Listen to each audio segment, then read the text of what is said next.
Hey friends, over 60% of you are listening to me right now on an Apple product. iPhone, iPad, iTunes. I need your help. The truth is, Apple will make this podcast more discoverable to new listeners the more reviews it has. So I'm here asking you to take a moment and leave a review. If you've gained any value from this podcast, the greatest thing you can do for it, besides spreading the word and telling friends, is leaving a review. It's real simple. If you're on your phone, head over to my podcast page within the Apple Podcast app and leave a review. Or if you're on a computer, you can head over to my podcast page within the iTunes app. That's it. That's all I ask. And if you have other podcasts that you love, do them a favor and do the same for them. It'll make their day. Now let's get this podcast started already.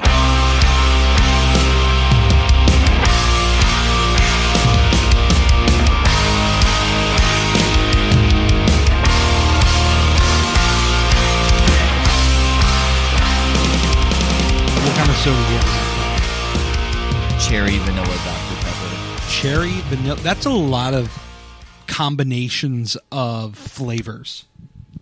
It's very interesting. Yeah, because I think Dr. Pepper's like what it says 23 flavors like on the can. So you figure you'd add like 26 or 27 of them, basically.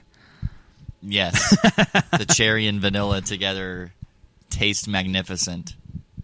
Well, you know, Maybe you can resell me on it. Although I'm kind of staying away from all sodas now, as you know. But I never got into the vanilla. Like cherry, I can drink cherry all day long, twice on Sunday, as Stone Cold Steve Austin used to say. But I never got into vanilla. What is it about the vanilla you like? Like I like vanilla ice cream.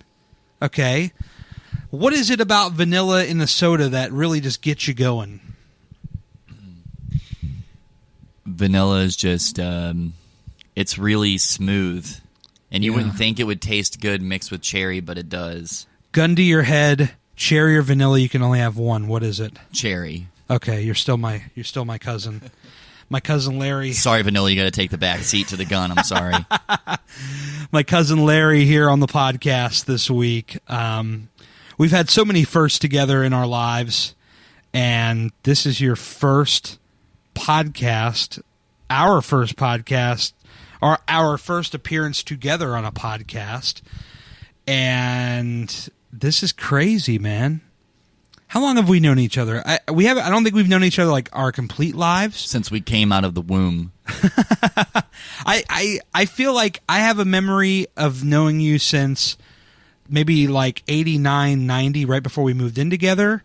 But like, I don't have a memory before that. Do you recall if we... I mean, I'm sure our mothers brought us around each other when we were younger, but I just don't remember it. Do you remember any of that? I do not. Okay. I remember coming over to your grandmother's apartment, and we would play with your Ghostbusters toys, and you'd run around in your Oakland Raiders sweatshirt. Oakland Raiders. I don't even remember that. That's a cool memory. I've seen pictures. Seen pictures. I can't remember if that's before we moved in together or not, but I think it might have been like right before we moved in together, because maybe our parents were like, and this is just freestyle, and I don't know this is like a fact, but maybe our parents were like, you know, maybe we ought to test these two around each other first before we commit to a lease for an apartment. Maybe we need to test and see to make sure they get along, and hope that goes well. I do vaguely remember one time you coming over to my grandmother's apartment, and I had my little Hot Wheels Batman car, and we were watching the old Batman on TV. Ah, yes. Yeah, I never got into it, but it was kind of on in the background. I know you're like a big superhero guy. I kind of have a love-hate relationship. Like some movies I could really get into, and other ones I just cannot stand. I have just... I've loved Batman for as long as I can remember. Yeah. So, like, I'm all over anything Batman. I remember one of the first memories of us moving in together back in the day, as they say. It's had to have been like sometime in 90 or early 91. But you and your mother, or just you or just your mother, one of the combinations was unpacking one of your boxes. And in this box was like a huge collection of action figures. And you had like every superhero known to man. Like you had 3 or 4 Supermans, multiple Batmans. I want to say maybe the Riddler was in there somewhere. The Flash was in there somewhere. And this was like a celebration for you and I. It was almost like it wasn't either one of ours birthdays, but it felt like a celebration on the scale of a birthday or a Christmas, finding something new. And if I remember correctly, even you were kind of behaving as if you had just discovered these toys for the first time. Like we had an entire day where we were just unpacking and playing and fidgeting with these action figures. And then I think later that day we went to the pool and we were throwing them in the deep end and just getting crazy with these action figures. Do you recall that? Yes, I do. I know, my mind is very vivid. I remember like stupid things, but that's like one of my favorite memories living together. I've always loved action figures, and you listed off a lot of them, but like I'm sure I missed a few. The DC universe in particular, I've always been more fond of because that's what Batman and Superman come from. But right, I remember they had these in like the mid '80s. They had this toy line called Superpowers. It was based on a cartoon, and it had like Superman, Batman, Aquaman, the Flash, Green Lantern. Cyborg, Riddler, Joker, Penguin, Catwoman, and all of them were like these plastic toys about 5 inches tall, and you'd squeeze their legs and their arms would move up and down. Really? And I remember there was, if you saved a certain number of UPC codes from the back of the boxes, you'd mail them off and get a limited edition Clark Kent figure. Ooh, did you get that? Yeah, I did. You did get it. I wish I still had half of these things. Oh, and let me not forget the Boy Wonder Robin. had That's right, that was in there, because he had, like, what was it, like yellow, green, red? Do I have that right? I do remember that one vividly. I don't know why. And I don't know, I've always loved action figures, and even to this day, when I'm in Target or wherever I am, Toys I have to R Us. stop and look at the action figures. I just have to. That was a cool thing too, because you had like a cast of characters in that box, and they all had their different, vibrant, bright colors, and it was just so cool. Like as a kid, you see these things, and I think a lot of these companies, they do it on purpose, where they make these things so bright and colorful to pop out just to make a little child's brain explode. You imagine kids just walking down the aisle of Toys R Us and their heads just blow off in excitement. They're so excited for toys that their head just goes. But they don't make toys like they used to. They don't make toys nowadays like they did when we were kids. No, not at all. They just don't. It's not even close. I mean, I still get the excitement walking through the toy store, but nowhere near the way it used to be. Like, I don't know if you remember this, but you and I had both gotten good grades on our report card, and our parents took us down Richmond Highway to Service Merchandise. And everybody listening is like, what is Service Merchandise? I know. It was a store in the 80s and early 90s where it was basically like a Target, right? Kmart. Target/Best Buy. So yeah, very similar. All these things they had. And our reward for being so good in school was Ecto Blasters from Ghostbusters 2. For those of you that have never watched Ghostbusters 2, they had these like tanks on their back that like held slime, and they were shooting slime because if you shot good slime on Ghost, it would make them like weird or like good or bad or blow them up or so. I don't remember, but there's probably Ghostbuster nerds listening. It's like, dude, you're totally like getting it all wrong. Stop butchering it. And we ran around that neighborhood, Skyview Apartments, all afternoon wearing these Ecto Blasters, blasting people away with our Ghostbuster toys. Yes, the Ghostbuster toys. I remember the of all the things to remember. The Service Merchandise associate had to climb a ladder to get them down off the top of the That's shelf. right. They were way high. We were looking at we could see it was like a cardboard box. The Kenner toys used to have like the cardboard box with like the label stuck on the front, and it was like a purple, red kind of sticker on the front of that box. I remember this vividly. I mean, this is just ridiculous. It had like a little orange stick that shot out of the part that you shoot that basically was supposed to be the slime coming out. These things did not shoot slime. I don't recall us ever being disappointed about that. No, and I think they were like $30. I mean, back then, I mean, it's like getting something like that. It was a huge deal. It was like a reward for good grades, and nowadays, $30 really isn't a lot to a lot of people, but like back then, $30, I mean, it's like, whoa, we got something really cool. Kids today are smarter though. Like, you imagine like they're watching that movie today, and they probably wouldn't get it at all. But like, they get the toy and they're like, "Wait a minute, this thing doesn't shoot out slime. This is so stupid." Like, they would probably just throw it on the ground and be like, "Mom, what the hell is this?" I want a real pack that shoots real slime. Exactly. Somebody invent that. I'm sure there's probably people on eBay selling ones that do that very thing. The other thing I remember, we used to go to Beacon Mall a lot, and Beacon Mall was like a strip mall, but it was like a traditional mall. Think like a shopping center, but if you could walk in any store in the shopping center, once you walked inside, there was a mall inside. It was like a rectangular-shaped mall.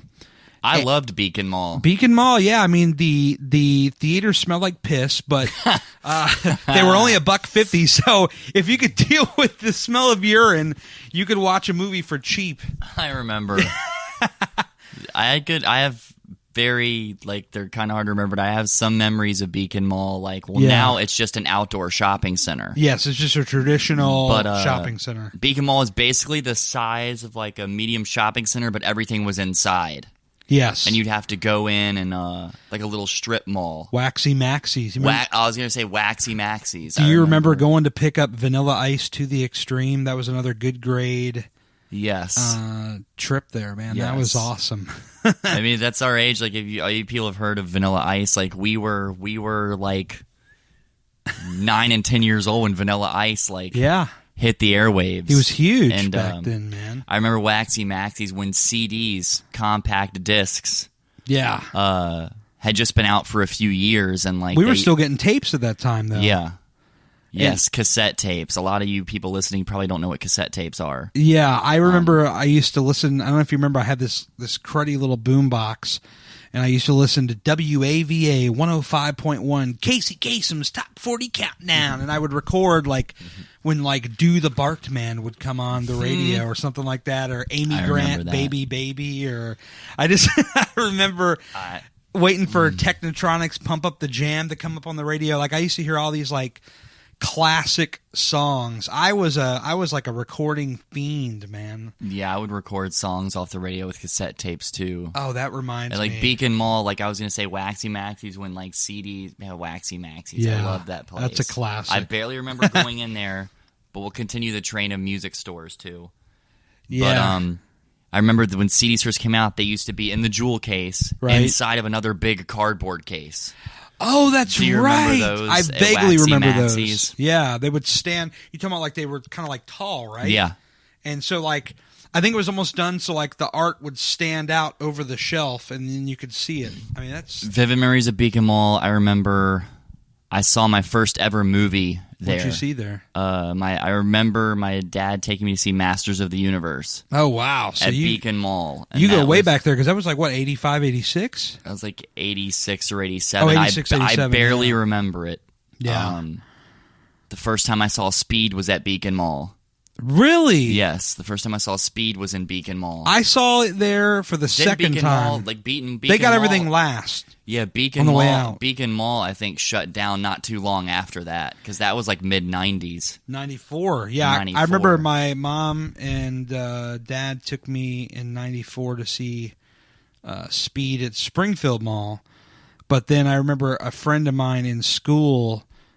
His mom had invited me, him, and her, and his little brother to Beacon Mall to go see Speed again, and the floors were just sticky, and God only knows what the hell was going on in there. You would smell. You walk into Beacon Mall, you'd smell. You would smell pee, and you would smell popcorn. Oh, yeah, pee and popcorn! What a combination! The thing is, it wasn't a ghetto mall at all. It really wasn't. No, it was and like your Waxy Maxis, and then before the death and rebirth of Springfield Mall. Oh my God! Yeah. You had Sam Goody. Yeah, Sam Goody was a good music store. I think in like 91, late 91 is when our parents kind of went a different way. Didn't you stay at Skyview? Maybe you switched apartments or something. Yeah. Okay, and then my mother, she was getting with Brian, now my dad, and I had moved to my grandmother's trailer across the street for about a year or two, and then my mother and my dad got a house, the house in Lansdowne, And so throughout those years, mid-90s on, before we get to our musical phase, because I definitely want to talk to someone about that, a lot of times was coming over to your place at Skyview, spending the night, staying up late, and then a lot of times getting a ride up to Springfield Mall. Yeah, Springfield Mall. General Cinemas. We would just get. I think we would just get dropped off. Yeah, we would like spend the whole day there. And like people, I don't think kids nowadays will realize like that doing stuff like that really was truly a treat. I think I think now it's just so easy. Going and getting dropped off at the mall, it really was. It was like an outing. It was like the equivalent of me going to like King's Dominion today or something. Like I just loved walking around the mall and being 10 or 11, just hanging out. And, oh, there's a pretty girl. I hadn't even really started thinking about that 10 yet. 10 or 11, you're cruising for chicks. But no, like I remember, and on topic of Springfield Mall, the store was not open long. Yeah. But good God Almighty, I cannot visit Springfield Mall without going into Suncoast. Suncoast, yeah. Like one of the best movie stores I've ever been in. They had two Suncoasts in there. They had the one down by JCPenney's in that corridor, and then they had the one down by the newer food court near Qzar, Qzar, yes. where it was connected with Sam Goody. Remember that? It was whatever one was the bigger one. Like that would have been the one by Sam Goody because that was definitely bigger. They just had movie posters, and they just had it was a movie store. Black walls, red trim. They just had like a bunch of movies in there. It was people our age are just losing their minds right now. They're like, man, Suncoast, I remember that. It's just really cool. I had to go in there every time we went to the mall. It was a weird contrast too because they were right next to each other, Suncoast and Sam Goody. Suncoast, black walls, red trim, and then they had like an opening inside the back of the store to go into the back of Sam Goody, and Sam Goody was like white and yellow and purple. It's like a really different contrast from like a darker store into a brighter store. I'm assuming maybe they were like the same company. They would have had to have been to be so connected like that. Maybe owned by the same people, but yeah. Movies, music, toys. I mean. Did you ever go to Qzar back in the day? I did. A little laser tagging? I did. Yeah, those are the good old days, man. Get an old laser tag sesh. I remember when Qzar... That was a big deal. You talk about going to the mall was a big treat. When you can go to the mall and then have Qzar on top of that, that was a huge deal. It seemed like a very high-end laser tag. Oh, yeah, yeah. That very high-end laser tag. That was like a huge field back there. Well, not field, but like a big open, definitely bigger than my apartment. This thing's a small dump, but the other fond memories is on Richmond Highway. Now they've built up Richmond Highway a lot. It's changed a lot. For those of you who don't know Richmond Highway, it's Route 1. Depending on where you go, it has different names. Like in the Woodbridge area, it's Jefferson Davis Highway. Yeah. In the Alexandria area, it's Richmond Highway. Yeah. And we're speaking more specifically about like the Hybla Valley corridor area. That kind of. Do you remember Putt Putt? Yes. Yeah, I mean, no, that this place was actually called Putt Putt. Right, in the middle of Hybla Valley. It was orange and green. Oh, man. And that was like one of the best miniature golf places You're taking me back now. That's old school. Po Folks. They used to have the tree stump where they had the quarters glued in and you had to like try to pull them out. I think they even glued quarters to the floor as well. The kind of weird. Po Folks biscuits were the truth. Oh, my God. They're biscuits. My grandmother used to go there, and she'd buy like a bunch of food, and then she'd get one of those big cardboard houses. Yes, I remember that. And then I used to cut it up and make it like a wrestling entrance set for my action figures, or like a house for like my Jack Slater action figure to park his convertible car. I only wish people could have experienced Po Folks and this. They're gone now, right? I mean, I know they're gone from there, but like, I'm assuming they're like gone. And that miniature golf, I remember the last hole. You'd have to hit the ball upside down. It would go through this like little U-shaped thing. Yeah, it'd go through like a loop thing. Did you ever like deliberately like block it from going in the hole so you could putt a couple more times? I used to do that all the time. Yeah. I used to purposely hit the ball off the course too. Yeah. But there's so many like You ever whack it so freaking hard that it just goes completely out of the entire putt-putt area? Oh, yeah. I used to do that in Indian Acres when I was a kid. I'd whack that damn ball right into the woods. I used to do that all the time. Like, so many, like, memories of, like, the Richmond Highway, and yeah, I remember going to Service Merchandise and, you know, oh, man, getting Ghostbuster stuff and getting those Crash Test Dummies toys. Oh, yeah, I remember when those you had Crash those. Test Dummies action figures, specifically because there was one named Larry. And they were slightly annoying, though, because they would break. You'd have to put them back together. You would have put them back together, but there's also the potential that you could lose some parts, and then you'd really be screwed. Now, for those listening, because they're Crash Test Dummies, they were designed to break. That's what they were supposed to do. Yes. But my God, you lose an arm and a leg, and your figure's like half dead. Like some younger people are probably like, "What's a Crash Test Dummy?" I don't know how to explain Crash Test Dummies. There's just so many. I mean, from 89 to like 95, those were like good years. That's like a good time to be growing up. Hell yeah, in my opinion. I'll drink to that. I don't have any water left.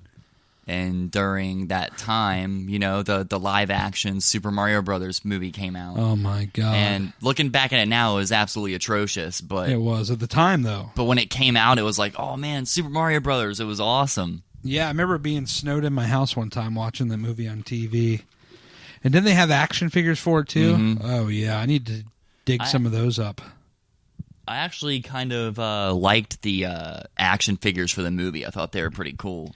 They were probably cooler than the movie.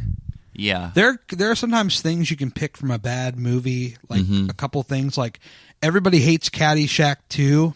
I love it. I like it too, but like, I like Kenny Loggins' what's that song? I'm going all the way. Yeah. That song is amazing. I thought that was one of the best things about Caddyshack 2 was the opening song, and then of course Randy Quaid. Randy Quaid and Chevy Chase. Yeah. They make the movie. They did. And there's just so many good things that happened during that time frame. Yes. I mean, we hung out a lot, but I would say we really didn't become inseparable until we landed in the same high school. And then we were really attached at the hip because we were going to the same school and hanging out a lot. And, of course, we're in high school. There's women. We're just, like, going crazy. Yeah. Because it's, like, a different time. Like, I doubt we have anybody, like, young that listens that's, like, in junior high or whatever like that. I mean, I strongly doubt it. But if we did, I would just say that, like, going from junior high to high school is a huge transition in your life. Oh, yeah. And I was incredibly frightened. We were like rediscovering what it was like to be people, like a whole different ball game, essentially. And finding, I was one of those types, and I think you were the same too. Like, I wasn't really popular, but I wasn't a loner either. I had 2 or 3 like close friends I would hang out with in school, and that's it. I'd eat lunch with them every day. I wasn't. Nobody really messed with me. I kind of kept to myself, not like a isolating loner, not one of those types. But I remember, what was this, 97, 98? I remember just trying to get a girlfriend and kept failing miserably. Oh, I can identify with that. 97, 98, and you can correct me on the time frame if I got this wrong, but I think it's when we both starting to pick up this little thing called a guitar. I remember back in the day, we used to have our own little countdowns, our own little musical countdowns, and you had this obsession with Brain Stew Jaded by Green Day. It was number 1 on your countdown for like a year. Yeah. And, but Green Day, for me, Nirvana, these were like the things we were like learning on the guitar that were like easy for us to learn. I remember when we bought Dookie on cassette, and that's like all we would listen to. I remember going to Nag's Head with my parents, and but it's funny because I remember like again. Dookie came out of like 2 or 94. 3 years before we were in high school, Yes. but we didn't really discover it until like we were like freshmen in high school. Yeah, remember it was like a blue cassette tape? Yes. I think it was like Warner Brothers did their tapes like blue or something.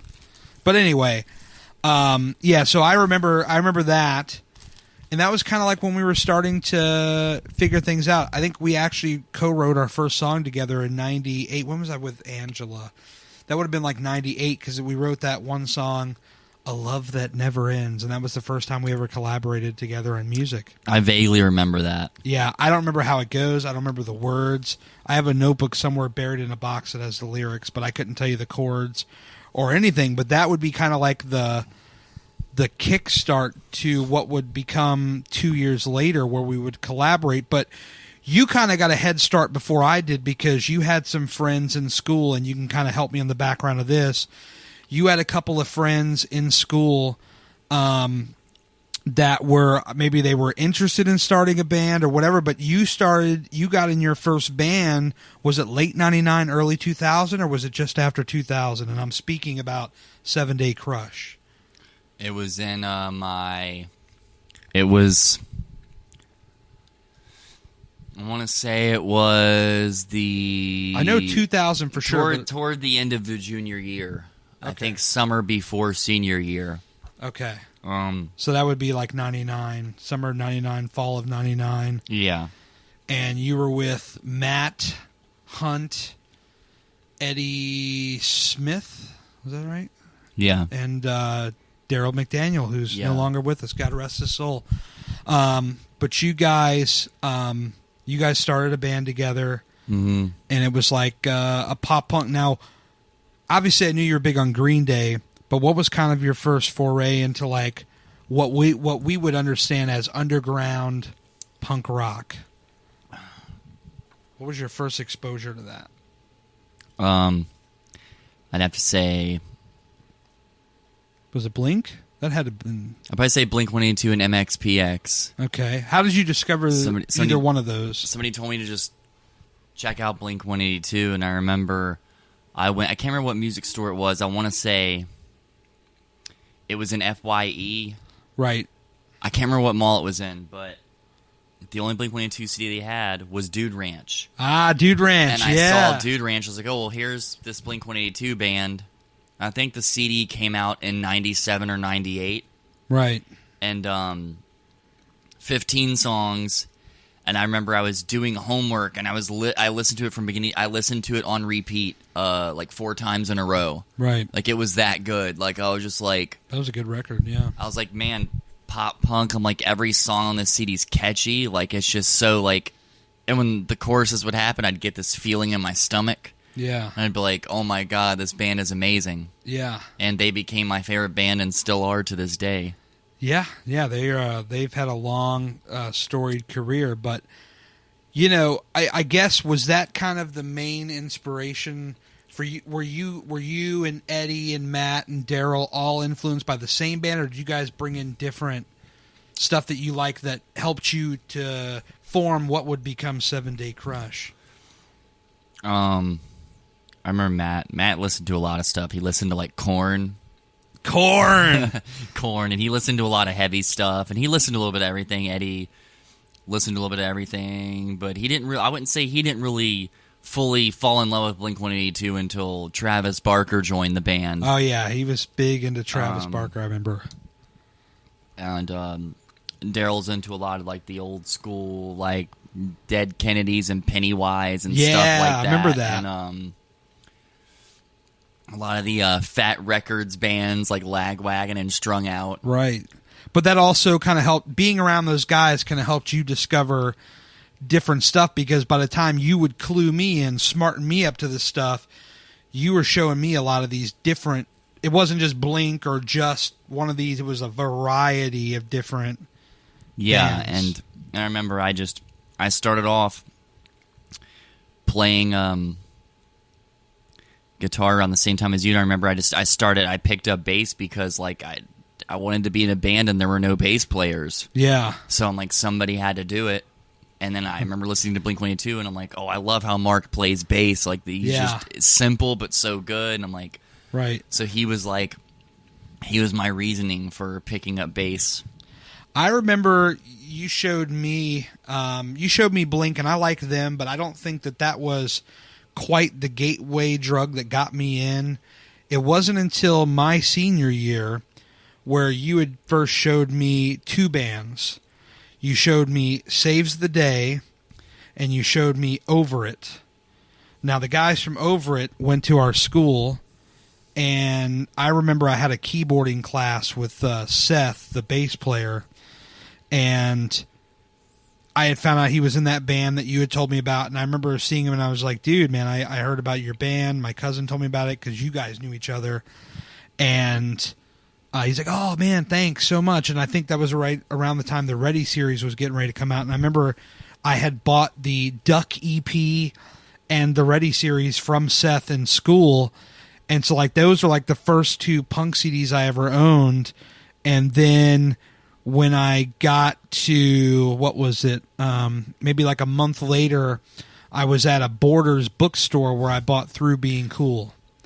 Borders. And, yeah, that was my first kind of journey into the punk world, and you actually, it took me to my first punk show. Do you remember what that was?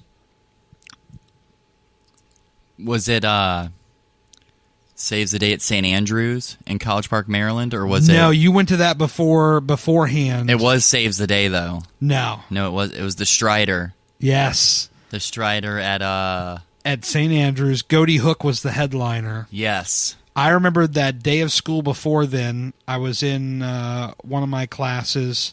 It had to have been the keyboarding class with Seth, and I said, "Hey, man, I'm going to the show tonight, the Goaty Hook." He's like, "Oh, cool, man." He's like, "Dude, you have to check out the Strider." I remember he told you the same thing because both of us had never heard them up until this point. He's like, "Dude, they're sick. You got to check them out. They're a great band." And so we go on the Metro out to College Park that night, and we see this show. The opening band was the Boxcar Children, which would later become Mirai and later disband, putting out one of the greatest EPs I ever enjoyed that never really saw the light of day. The other band on that show, Strider, played second, I remember, and we were blown away by them. We bought shirts. We got stickers. Like I think we even bought their 7-inch. We didn't have a record player. Then Stave Saker. I don't remember a damn thing about that band other than they're actually pretty good. Were they good? I was bored. But and then Goaty Hook, and I loved Goaty Hook. I really enjoyed them. That was like one step away, one step away. I loved that. That was fun. I still listen to that CD on occasion. Oh yeah, that was a good one. Didn't it have like a van on the front of it or something? Yeah. 2 Years to Never. 2 Years to Never. That was like the second or third track on the record, I think. But that was like that's of all the times we've seen the Strider. That was like one of like the best. That was just like so. Yeah. That was so killer, and that was like the 4-piece, the original, the OG Strider. I remember when. Those are Skittles in the mic, by the way, if you guys hear that jingle. I remember when those...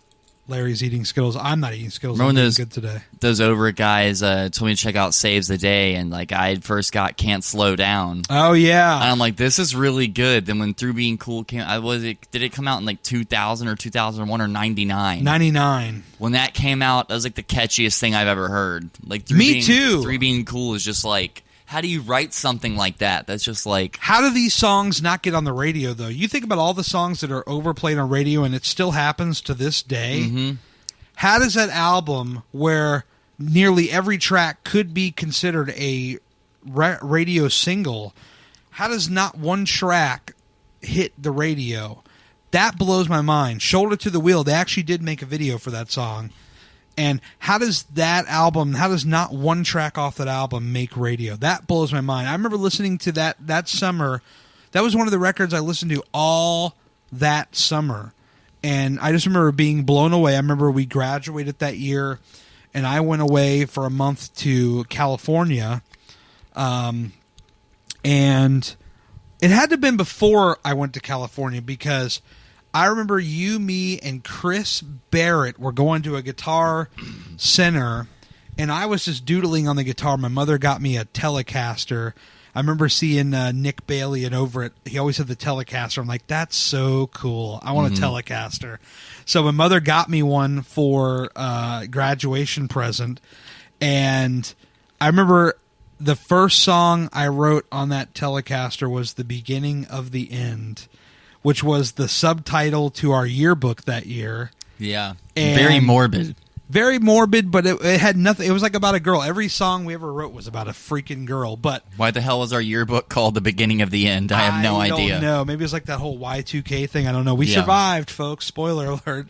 This is a true story. That every yearbook for every school always has a theme. In our senior yearbook for the year of 2000, it says The Beginning of the End on the front of it. It does. I can't make that up. But I remember... You remember I used to record all kinds of stuff on a tape recorder, and I remember doodling around with this song, and I recorded it, and I had a tape in my pocket, and I think you or Chris had said, "Hey man, what are you up to?" I said, "Oh, I was just downstairs in my basement writing this song," and I recorded it. Do you guys just want to hear it? Like, I didn't care. I wasn't shy at the time. It's amazing how I got more shy over the years than I did back then. I just didn't care. I was just like, oh, whatever. They'll like it or they'll hate it. And I remember both of you guys coming away with, wow, this is a cool song. And I think it was when I was in California visiting someone who should not be named. I think we were talking on AIM for the whole month I was there.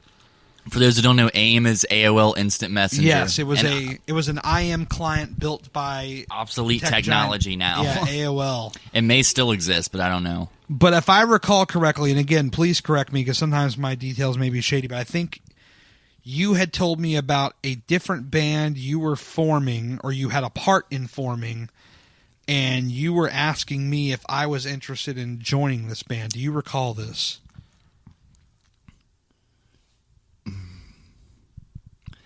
Trying to remember exactly how it happened. Because you were still in 7 Day Crush. I met Chris somehow. Yeah. Well, no, the Gatewood. Yes, Gatewood. Well, Eddie had started hanging out with Chris. Okay. He's like, hey, man, this Chris guy. Well, they're both big drumming guys. Eddie was a drummer in your band. He would play guitar in our band, but he was a drummer. Chris was a drummer, and I think, weren't they in marching band as well? Yeah, they were in marching band together. Common bond, common Eddie interest. had started playing guitar and stuff, and he's like, hey, man, this guy Chris is a really good drummer. And boy, that's an understatement of a lifetime. And we started. You will never, a lot of people listening will probably never know of him unless you look him up. And I'm not even exaggerating. He's probably as close to Travis Barker as you can get. Yeah. Like best drummers of all time, Chris is right up Lars there. Ulrich, Travis Barker, and Chris Chris Barrett. I'm serious. I'm not even exaggerating. No. He is insanely good. I remember posting on Facebook one year. There was a year where Bruno Mars did the halftime show of Super Bowl. That was really good. No, it was. But hold on. So he's doing a drum solo, and just a few months earlier, Chris had did one of his first solo shows at Jam and Java I was at. And I had posted something like, okay, that was cool, Bruno Mars, but it doesn't beat my man Chris. Because Chris, he did one that was just amazing. But yeah, I agree with you. If he ever hears this, I hope he doesn't think we're blowing smoke up his ass. It's no exaggeration, folks. He's a great songwriter as well, a very good songwriter. But drumming, he is up there, in a top 5 for me easily.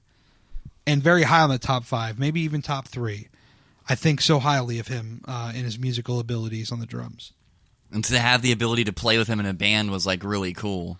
Yeah. So you guys, Eddie and him were hanging out. Yeah. And how did you come into the fold? Because again, you and Eddie are still, as of that moment, currently in another band. We just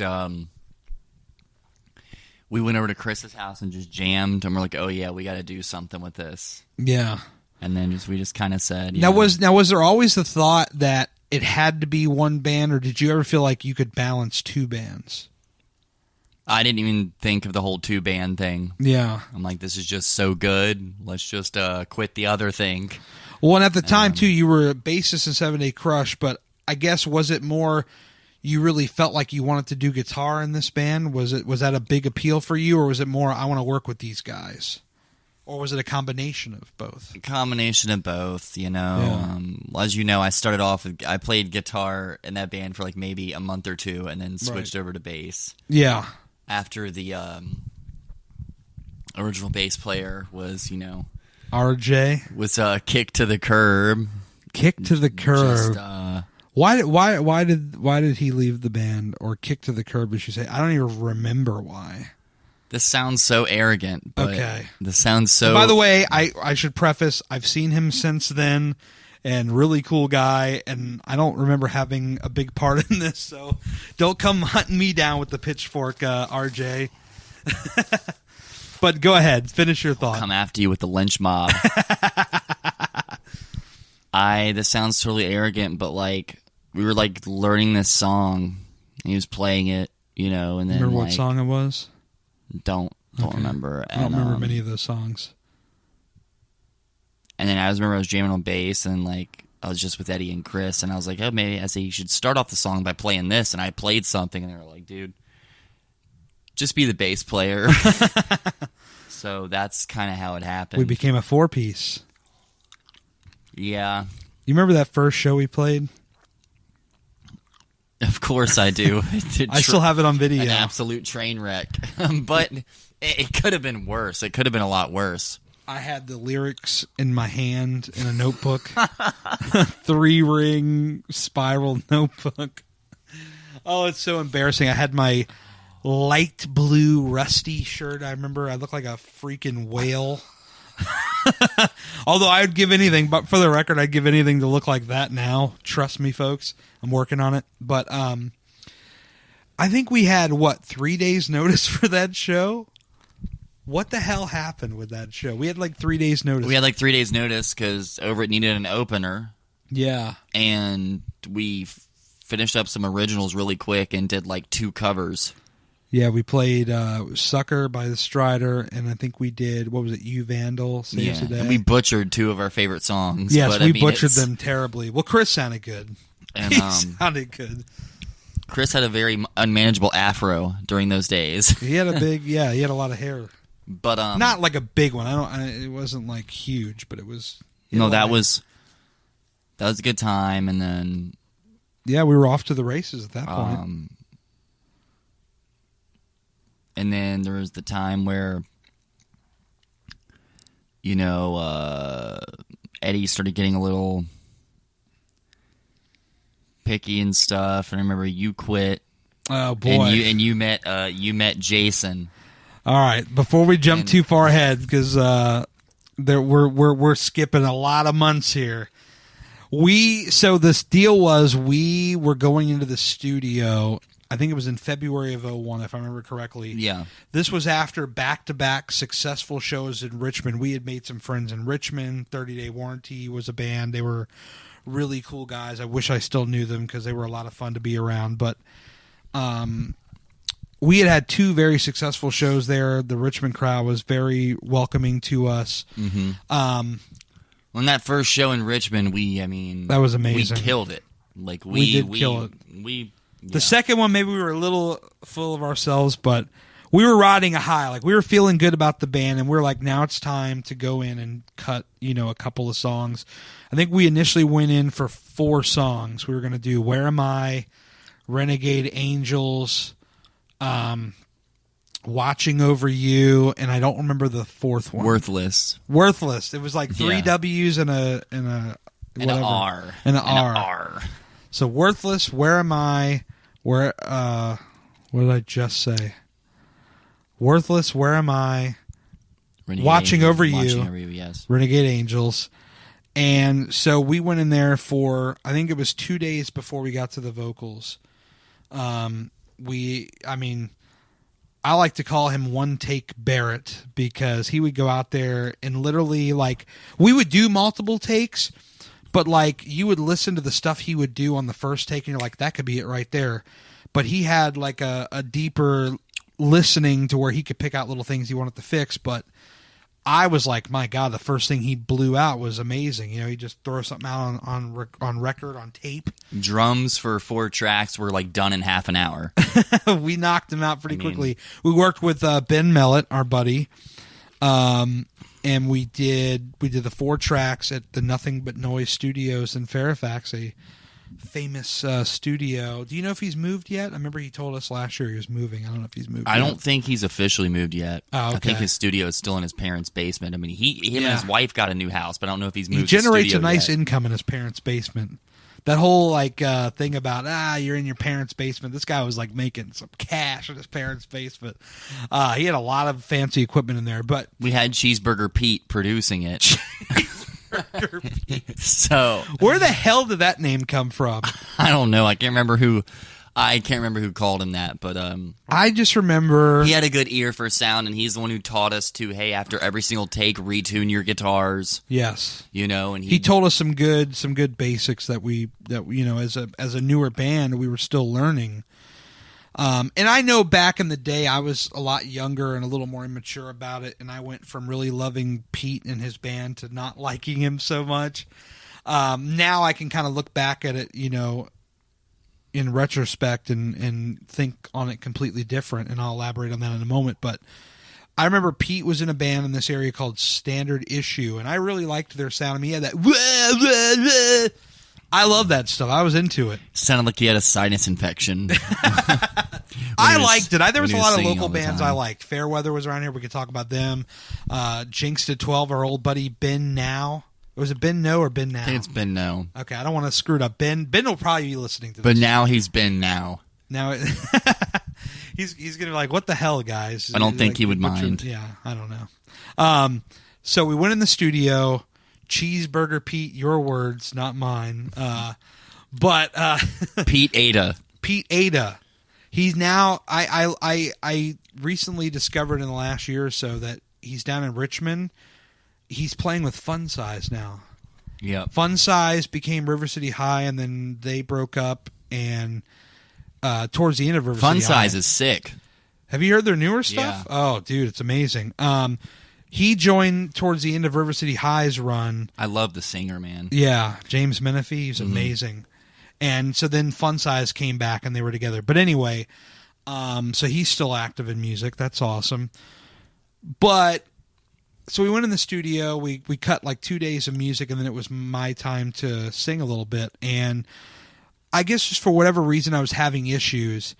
And as you and Chris would later tell me when we got to our next band, which we'll get to, it's like it was very good constructive criticism in the sense that, Gary, it felt like, I'm speaking as one of you, is like, Gary, I think you're better singing stuff that you actually write versus trying to sing stuff that other people write because maybe you just can't get the tone right or whatever. And there are musicians today on the radio that sing other people's stuff that they've written all the time. Mm-hmm. It's very common. Nick Bailey actually he's a songwriter now for other people. And so people that are famous and make millions of dollars and sing on the radio and all that stuff are singing other people's songs a lot of the time. But at that time, I guess I just had a bigger trouble trying to get into the tune of the song and be able to correctly, sing it in a way that was convincing and good. You know what I mean? I had a lot of trouble with that. And to that point, when I got to singing, it was just very difficult. It was kind of often very out of tune, and I still have issues nowadays, but I think it's gotten a lot better. I think it's gotten a lot better, but we're adults now. Yeah. So I mean, if I can look back on it honestly, I can say that I had a lot of troubles back then, and that, Chris ultimately went on to sing at least one or two of the songs on that recording before the recording ultimately just kind of got scrapped, right? I mean, it never really got, I think maybe just Renegade Angels and Where Am I got released because that vocal cut of me stayed on there. We finally got a good take, and then Chris sang Where Am I?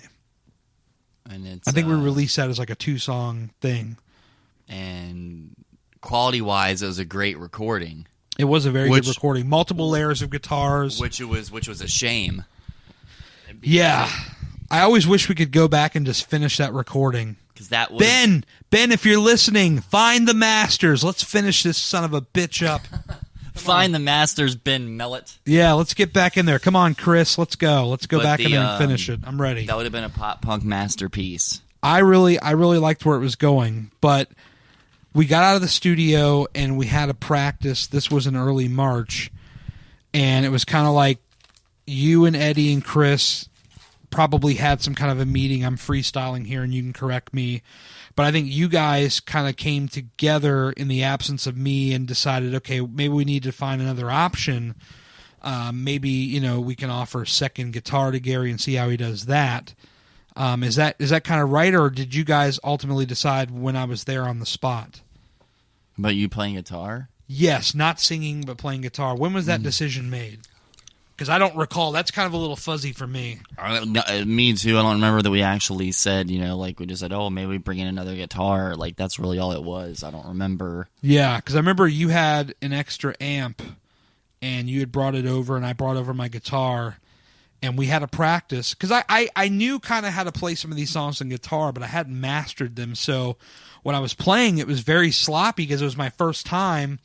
But I could already feel like a little bit of a tension in the sense of, I was already kind of out as singer, and, I had to get this guitar thing right. But the first practice was just so rough that I remember talking to Chris on the way out, leaving that night, saying, dude, I think I'm done. Like, I think it's over for me.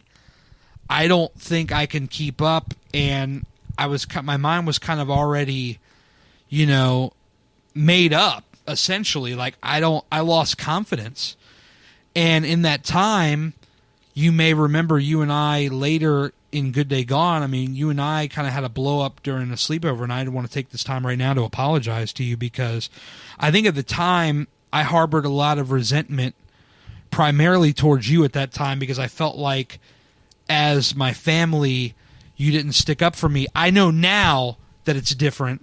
And we're good, obviously, but I think at that time I was kind of immature.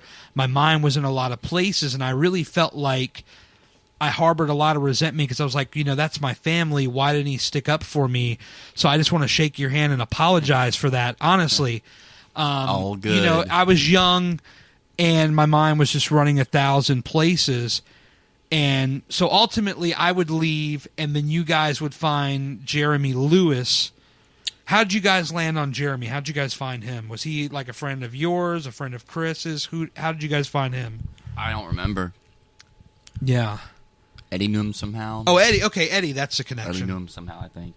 Yeah, so you guys brought him in, and he was kind of like the perfect fit in a sense because he could play guitar and sing, and he could do it at the same time. And I never heard him on a recording, but I think that he sounded good enough. He was up to snuff, essentially, for what you guys were trying to accomplish in those final months. Yeah. And me, I came to your show at the Palace Theater, and I remember there was a guy there. There was one we did as a 3-piece. That was the one I was at. And there was a guy near the front, I don't know if it was like bleach blonde hair, but maybe dirty blonde hair, very short hair, short guy in general. His name was Jason. And I remember telling him, like, dude, have you heard of these guys, Gatewood? I think he said no. I was like, you got to check them out. I used to play for this band. They're awesome. Because if you remember, when I left, even though I was kind of harboring resentment in my mind, I was very supportive of the band. I always came out and filmed the shows. And Chris, you son of a bitch, you still have the tape of this show, which I want back because it had standard issue and Boxcar Children on it. But I had, recorded that entire show. Anyway, I was very supportive of the band after I left, and he was there, and I remember telling him, you got to check these guys out. I used to play in this band, and my details, of course, are hazy, but I think he said something to the extent of, oh, I play guitar too, and I'm like, oh, okay. He's like, hey, man, if you ever want to hang out and jam or something, let's do it. And I said, okay. So he and I, absent, obviously if you guys were doing your thing, we hung out, we jammed, and we decided we were going to form a band, oddly, stupidly named The Youth Machine, which obviously would have a shelf life because it's The Youth Machine. I'm very old now. I couldn't imagine playing in The Youth Machine 15 years later. I actually like that name, though. The name was cool, but it definitely has a shelf life. And I think by the time we came to your second show at the Palace Theater, when you had Jeremy in the band, and Jeremy and Jason were friends as well, you and Chris, I guess, were aware that there was something new brewing between me and Jason. and I don't know because I think Jason may have talked to you and or Chris, and I remember not having any. I remember not knowing a thing about this, but apparently you guys talked somehow, and we talked somehow. I can't remember how. You're like, I think we need to form a band, like me, Jason, you, and Chris. I don't remember how this band got started. Do you remember anything about the the origins of this band? Not at all. Not at all. I don't. I have no memory of it. We talked somehow, and I knew you guys were messing around with stuff a little edgier, a little harder. Yes. Not metal, but a little harder. Yes. You know, Machine. And Chris and I kind of wanted to go that direction. Right. And that's interesting that you say that, because that kind of plays into the end of Good Day Gone, but I don't want to jump too far ahead. So. And we were just like, let's do this. Yeah. I remember the first time we came over there, and I had this song that Jason and I worked on called Machine. And it was probably the only thing of the name that stayed. You know, Youth Machine, get rid of youth, and you have just Machine. And I just remember the first time playing this and singing it and seeing Chris's look. Because you remember that part at the end where it's like, got to, you know, the very end. People are like, what the hell are you talking about? But the very end, and Chris and I always made eye contact at the end of the song, and I would, like, you know, jump up and down and like headbang, and he would go crazy, and we always had this moment. I always cherished that moment with Chris where the end of that song would come up and we'd make eye contact and lock on. But that was the start of something new for us, where Jason and I were primarily, you know, crafting out some stuff, and then you and Chris would kind of put your spin on it and what you guys thought. And I wish at that time I would have taken it a little more seriously, because I was still kind of very young and not really knowing a lot of what was going on. If you remember, we would go over to Chris's house, and he would, you know, he was very proactive in wanting to help me get better, because I think he saw something where, and again, I'm freestyling, I don't want to speak for Chris, but I think he was like trying to help me get better. So we would have these things where I'd come over and he would like want to help train the voice or, you know, something. And young dumb me took it like, oh, I'm going to boot camp. And, you know, Chris and I would have some tension a little bit there, because I'm like, I feel like I'm at boot camp. Yeah. You know, Chris's boot camp. And I wish, you know, I always tell people, always ask me, is there anything in your life you could change? And most of the time I say no, I would never change much, because if you don't mess up, you don't learn. But if I could change one thing, I wish I could go back there and take that a little more seriously, because I think that it would have helped me in the years to come in all the different bands I was involved in, because he was only trying to help me, and I wasn't taking it seriously. But nevertheless, we were still able to kind of forge together as a band and do our thing. I mean, we waited almost a year to play a show, right? I mean, it was like a long time. Yeah. We played our first show in Norfolk, Kogan's, with Pacific Radio Fire and the next big thing. Yeah, our first shows always tended to be like an hour away from home. I don't know how that ended up, but like that was fun. That was fun going to Norfolk. And we just went back to the hotel room and just acted really silly. Yeah, and then the next show after that, that was one of the bands where we really didn't play a ton of shows. We played a Palace, not Palace Theater, Providence Rec Center. We did one of those. That was a good. That was. I had a lot of fun at that show. That was our best show. Abiding Presence with Over It, and I think Jinx at 12 was on that show. That was a decent show. And that was our best show. The Providence Rec Center, yeah, because that's after we had a another singer come in briefly. Cal, what was his name? Cal or Chris?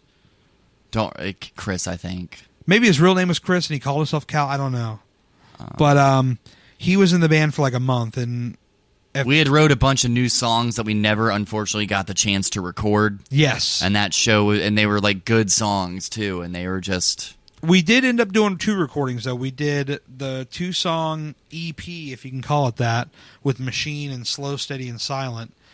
Each of us took turns singing. I sang Machine, you sang the other one. And then we did the Swing for the Fences EP with 6 Months to Extinction, my poor James Hetfield Metallica ripoff. Money in the Bank was not on that one. No. That was like an opener. I don't remember a thing about that song, but I remember it being cool.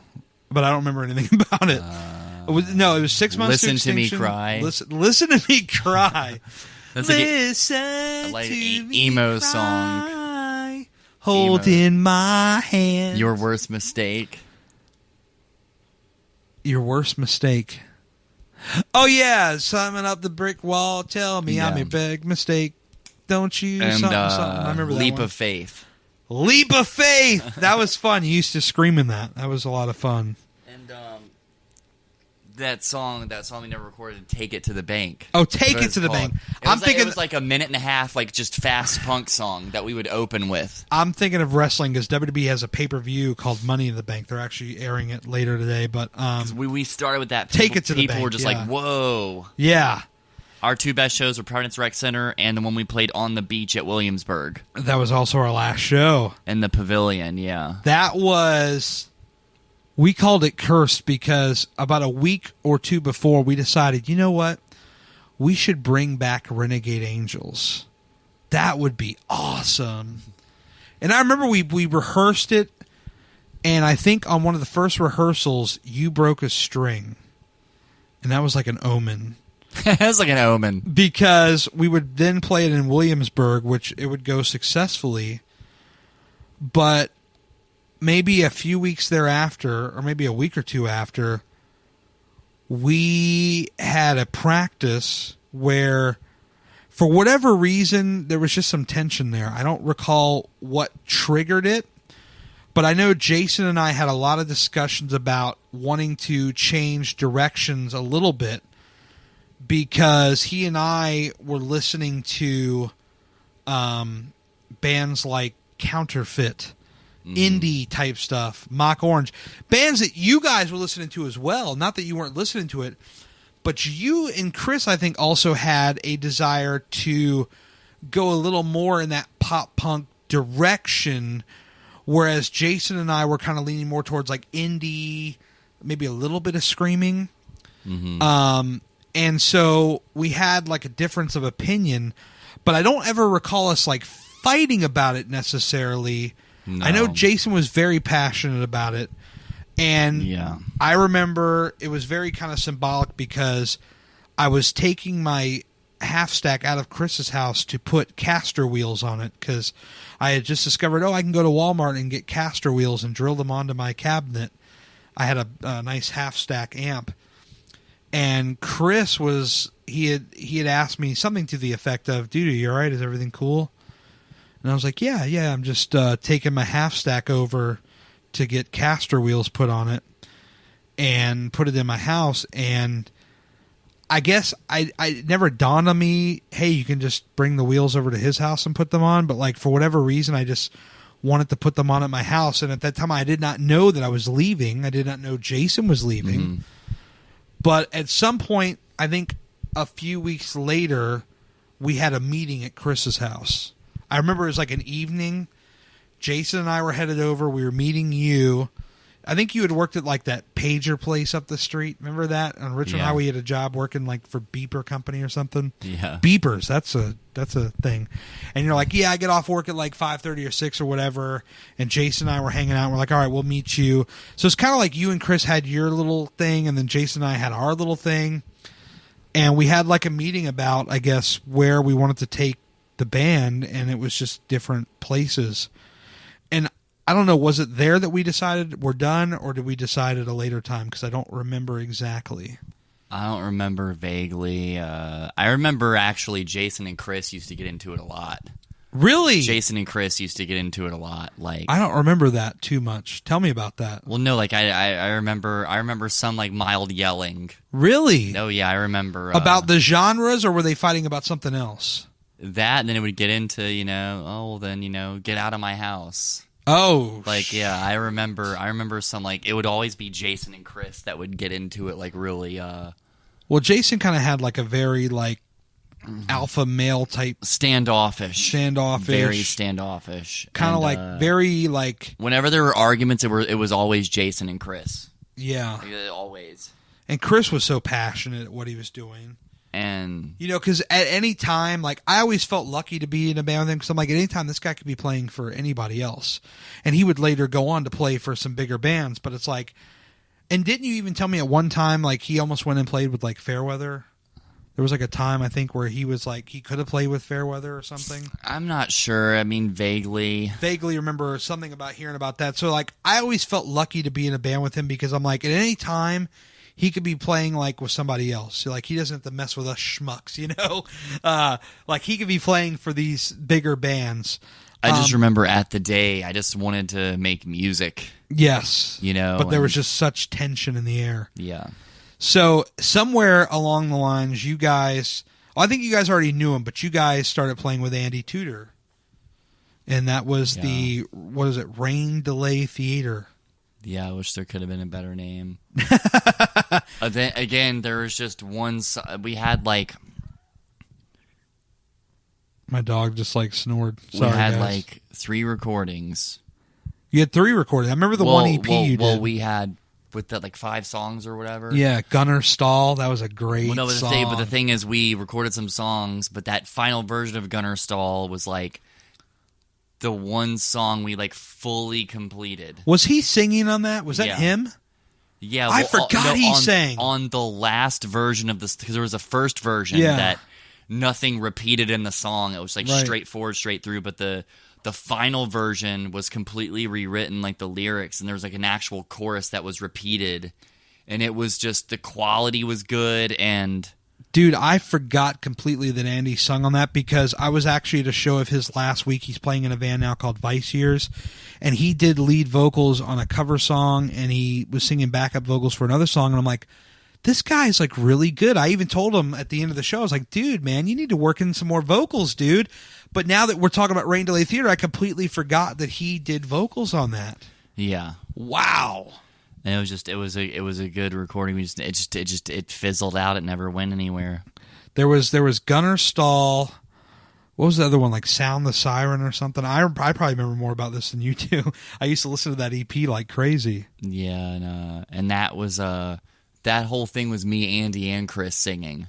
Oh, all 3 of you would sing. We were all singing, yeah. That's very collaborative. But I mean, that last version of Gunner Stall, like, it was like, I wish I could find the CD. But I have it. It was I have it on my iTunes with the unreleased, the final version. I will have to actually get that from you. I am a big hoarder of obscure stuff. Like so many like local bands that have come and gone. Like the Boxcar Children Mariah thing, Rain Delay Theater. I have a lot of these like obscure stuff. I was just sad. Jonas. I was just sad because I didn't get to sing on it. Yeah. But that final version was just like, I'll show you after we're done recording. When we were just decided, like, look, Andy, you're gonna sing everything. He was awesome, man. And it's once we reworked it and had it to where there was an actual chorus that was repeated. It was like an actual song with a real song structure.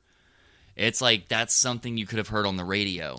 Oh, it was great. I mean, the quality's really good. The vocals really good. The bass and the drums and the guitar all sound good. Like, the quality itself. The sound to me was good. Very inspired by Staring Back. Yeah. On that CD came out that summer of 2002, and that's kind of when you guys got started. I know Andy's a big fan of that, because once in a while I would post like something on Facebook about listening to Staring Back, and he would comment on it. I remember he loved that album a lot. I still think it's one of the greater albums of our time. It's one of the greatest albums I've ever heard. I love that album. The recording quality is just... Yeah, but I think your EP, Rain Delay Theater, had a lot of elements of that. It was very inspired by that. It was like a spiritual child of... a spiritual child. But... And you guys did that band for how long? About a year, maybe less? About a year, maybe. Played a couple shows. I remember seeing you guys with... You guys played Providence Rec with, what was it, Over It and Don't Look Down? Weren't you guys on that show? Yeah. Yeah, I remember that. Did terrible. I liked it. I was a fan. But it's just, it's just kind of, it fizzled out, and that the greatest recording was the last thing we ever recorded was when we went in and decided to re-record Gunner Stall. Right. To re-record it. I don't think I have the original version, but I think I have the final. Whatever the final was when you did like 5 songs on an EP, that's what I have. Well, it's not on there. Oh, it's not on there? No, like the final one. The final. The final one is just Andy singing, and that's it. Oh, wow. And it sounds amazing, and I wish I could find it, and I can't find it. Yeah, I don't know if I ever got a copy of that. I probably didn't, because I probably would have it. But yeah, it was good. And I think at that time, Chris was kind of flirting a little bit with Stars Hide Fire, and that was kind of towards the end of... Was Rain Delay Theater your last musical project up until last year? Yes. Okay. Yes. Thank you. So yeah, I think he was transitioning into Stars Hide Fire because they were kind of becoming a very serious band. And when I mentioned earlier, at any time Chris could be playing in these bigger bands. Well, he have essentially started in playing. He would go on, Stars Hide Fire and Friday Night Boys, and I hope to get him on the podcast one day and go down his musical journeys as well. But so your musical, when you got done with Rain Delay Theater, were you kind of just done with playing music? Like, not that you would stop playing guitar or whatever, but more like, were you just kind of like, I'm over this whole being in a band thing? Or like, did you want to do more and you just didn't know who to do it with? Or what was your kind of feeling when you finished your time with Rain Delay Theater? I was kind of done. Yeah, just kind of burned out. I didn't really know who to do a band with. That's kind of how I felt like when I left. Pretty much. I'm like, I'm just giving up. I hate to just throw in the towel like that, but... You were just kind of... Because at that time, this was like 04, 05, somewhere in there. And for whatever reason, I think you and I... And this may go back to what we were talking about, the resentment I had, but I think you and I kind of drifted apart for a couple of years... Because when Good Day Gone broke up, I really didn't see a lot of you at that point. I think we had really, in a true sense, gone our separate ways for the better part of many years. I mean, we didn't really start linking up again until last year, which is crazy. I mean, you want to think about over 10 years where, I mean, we would talk on the phone here or there, but I think... Yeah, I mean, we went about 10 years before we really started getting back into the flow of things. You and I both, we went through first marriages and all kinds of other stuff, and it was like, wow, life just got crazy, huh? Yeah, and then we started hanging and doing the acoustic thing. Yes, I remember it was your birthday.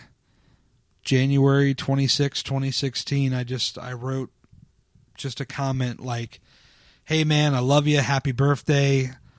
I'd love to talk to you again sometime soon. Because we were friends on Facebook, but there's that weird thing, and I'm guilty of it too, but there's that weird thing of you're friends with somebody on Facebook, but you never talk. You're just this virtual friend. That's 75% of my friends list. Yes, I'm guilty of it. I've told everybody I know and love that I'm friends with or that are family, and I apologize all the time. I apologize profusely because I'm I could be a terrible communicator a lot of times. I'm bad with keeping in touch with people.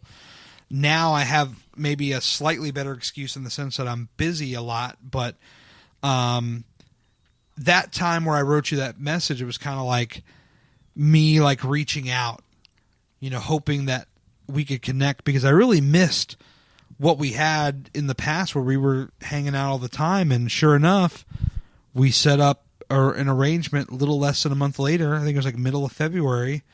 We went up to Springfield Mall of all places and had dinner and just talked about let's do something else. Yeah.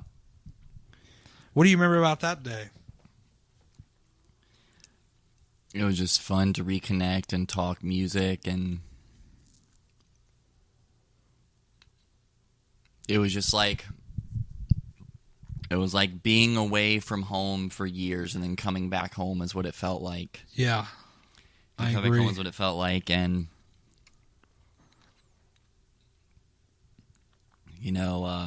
for once, for the love of God, I'd love to finish something. I'd like to finish something. Yeah, we felt like there was a lot left to be done. And was it that same day where we left? No, I think we had just a dinner or something, And then maybe like a week later, we decided to get together here in the apartment. Yeah. And you brought your guitar. I had mine, and we started writing again. That was crazy. Yeah, and of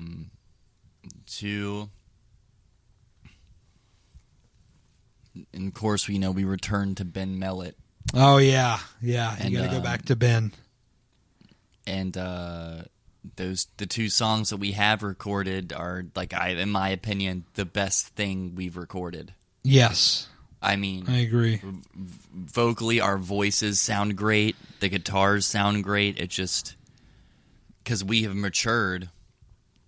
I mean, we're in our mid-30s now. Yeah. We're not like, but I mean, it's, and then time and money, we haven't, and then of course, like with different like musical styles and, yes, but we still connect musically. I became a country fan, and you've kind of got like the rock thing you're still doing. It's so weird. It is very weird. But it's something that you and me, acoustic guitars, it's comfortable. It's something that we need to finish. Yes. Because we recorded Completely Incomplete 1 year ago today. 1 year ago today. 1 year ago. And then a few months later we recorded The Ocean Speaks Your Name. So it's been, which my wife always gives me crap about. She's like, that's a song that you wrote about me and your cousin. It's weird when your cousin's singing those words to me because you sang the chorus. She's always giving me crap about that. She's like, that's a song you wrote about me and your cousin's singing all these sweet things to me. But it was a thing where, with those songs, we always were like, we both need to be like collaborating on them. So it's like, we would pick a part where we thought we could sing the best, and then the other guy would sing the other part, and that's kind of how it came together. Yeah, and however we finish it, we need to finish it, and we need to, I think for our sanity, we need to continue with our original plan. I think of like finishing a recording. We owe it to ourselves. Absolutely. And we owe it to all these people that we promised, like, hey, we're gonna, and I think we did those two songs to like get our feet back in the water. Right. We jump back in the water. But I would take it one step further. And even all these months where we haven't jammed together, like, I still want to proceed. Yeah, like, life has definitely taken over. Life has gotten crazy. In a good way, though, for both of us. Whether it's a bit of country mixed with a bit of rock, whatever, we need to. But you know what? I'll take it one step further, and I'm with you on completing an album, but I almost feel like for our music journey to come full circle, we might want to consider a full band again at some point. Maybe not for this project, but I think a project, for us to come full circle, a project, maybe separate of this project we're speaking of, should come together, and I feel like we should almost do one more full band project. Your thoughts? And you didn't know I was going to say that. It's completely off the cuff. I would love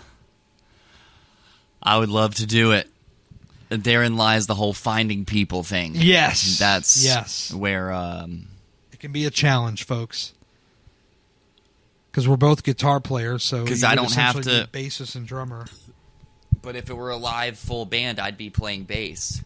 Really? Okay. Because I have bass gear. I don't have a guitar amp. Oh, that's right. I don't have any of that. I would have to buy all new stuff, which I would gladly do. I still have my half stack for the bass. Yeah. You still have all that stuff. I still have two basses, yeah. Well, god dang, brother, let's dig it up, man. But sometime.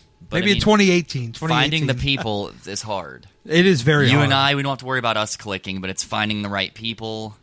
Yeah. And plus, doing the acoustic thing will give me the chance to like go a different route. Sure. No, I still think there's room for both. Like, we finish out what we set out to do with the acoustic thing. We'll make it complete. Once that's finished, I absolutely think there's room for a full band project before we hit the twilight of our musical journeys. Honestly. Or we somehow take some of that acoustic stuff and turn it into full band stuff. Well, there you go. Like a slight country route or something. Now you're talking. With like a full band. Country today is not very country. It's more pop-oriented, which I find is okay, but you get all these old-timers, hey, man, this stuff ain't cool. I like it all. I have to use the restroom. I've been drinking this Bladderbuster 44-ounce soda since we started this podcast. All right, well, give me 2 more minutes and I'll let you go. Let's wrap it up organically rather than hit the pause button. We've done an hour and 20 minutes, Larry. This is incredible. It is. An oral history of our lives together, our musical journeys together. We've covered a lot of ground. I want to tell you, as we close this thing up, I'm so happy that you're in my life again. Ditto. I'm so happy that you're doing awesome. You're so happy now. This, to me, is the best representation of you I have ever seen in my entire years of knowing you. I'm lucky to know you. I'm honored to have you, as a part, as family, and I love you, man. Thank you so much for coming on the podcast and talking a little shop with me. I love you too, man. I appreciate it. And there will be tunes coming, I swear. It may take us a few months, but we'll have more coming down the road. So, thanks for doing it, man. I appreciate it. My pleasure.